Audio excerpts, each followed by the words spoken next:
One of my favorite things about Adobe Premiere Pro CS6 is a little thing they call Hover Scrub. Hover Scrub is sort of just like the name says. When you're looking at your media in a thumbnail view, not just a list view, but a thumbnail view or icon view as they call it, with Hover Scrub enabled, when you move your mouse over a clip, you will see that the clip itself begins to actually scrub back and forth, and you can do basic auditioning and checking out your media just by moving your mouse cursor over the clip itself.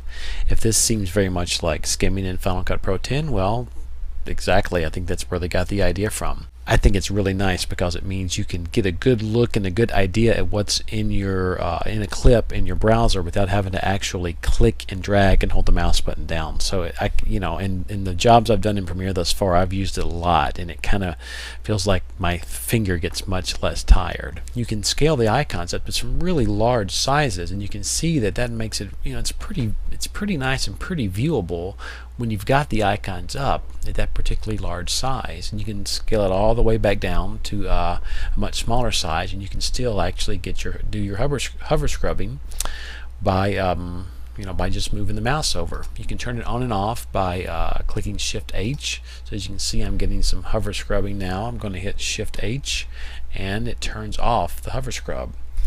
Now, taking that one step further, one nice thing about hover scrub is, like, say you're scrubbing through and you get to a particular frame that you like. If you just double click that, it's going to load that particular clip right into the source with that frame, with that particular frame highlighted, or your playhead set at that particular frame. So that's a really nice way to kind of get a quick idea of, like, all right, I want that shot right there where the car is on screen, double click, there it loads. And to take it one step further, if you single click a clip, you can actually, you get this little timeline that pops up, and you can sort of click and drag a playhead right there to scrub the clip.